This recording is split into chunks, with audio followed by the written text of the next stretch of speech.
Hey people, it's Niall talking. Now, if you remember, I think a couple of years ago, I did a video on water becoming a tradable commodity. Well, it's going to become more expensive as we go along.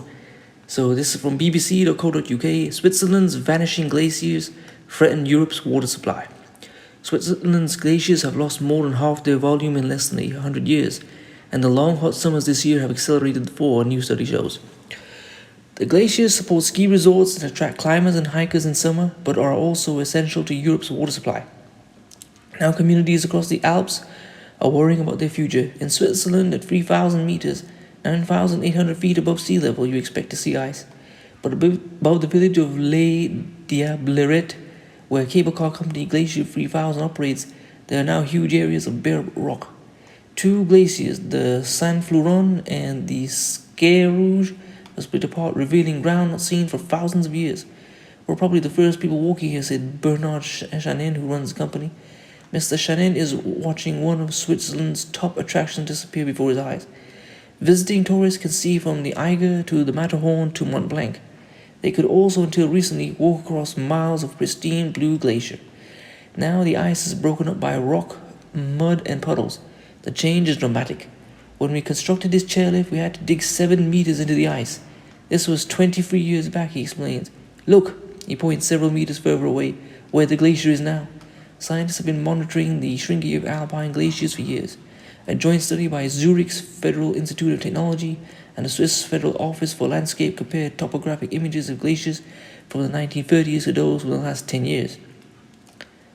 And from the image I can see, it's like basically miles and miles of ice in the picture of 1928, 2021, just bare mountain with some green foliage.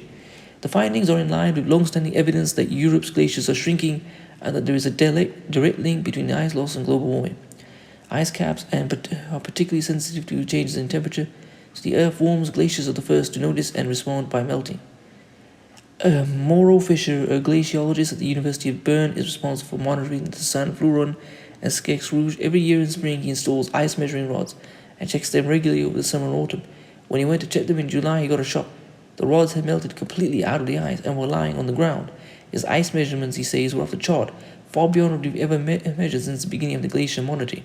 Maybe 3 times more mass loss over 1 year than the average over the last 10 years.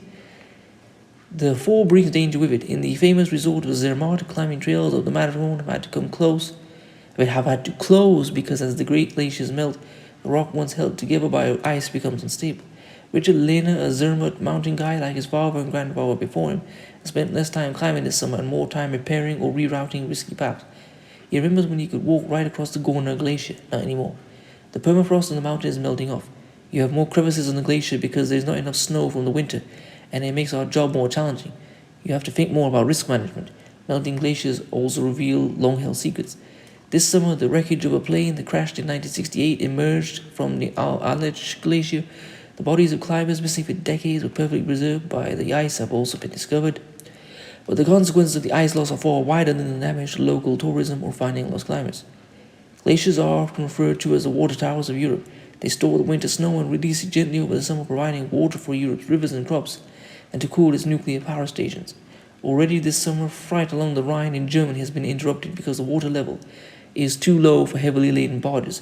In Switzerland, dying fish are being hastily rescued from rivers which are too shallow and too warm.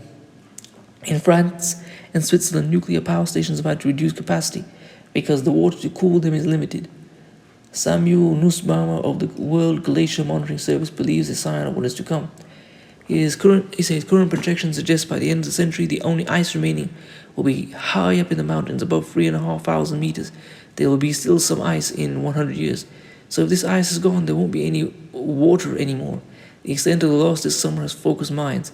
Glaciologist Mauro Fischer admits that even though he knew because of his monitoring what was happening, the outcome made him emotional. It's as if the melting glaciers are crying. The high mountain environments tell us we really need to change. It makes me really sad.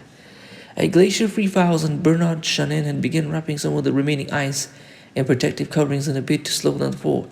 As Stevie felt helpless, there is a long pause. We can contribute that it's perhaps a bit less fast, but I think we cannot stop it completely, at least not at this altitude for the glaciers. In Zermatt, Richard Lehner's great-grandparents used to hope the glaciers would not extend too far into the valley and cover their pastures. In the 19th century, there was so much ice that poor Swiss alpine communities carved parts of it off and sold it to smart Paris hotels to keep their champagne cold. Those days are long gone, and no one is especially nostalgic for them. But to have no glaciers at all, we have a problem, says Richard. All over Europe, it's not just up here in the mountains. These glaciers, this water. I don't know how we're going to live without the glaciers. And for those of you who don't know, the glaciers produce one of the biggest and most important rivers in Europe, the Rhine.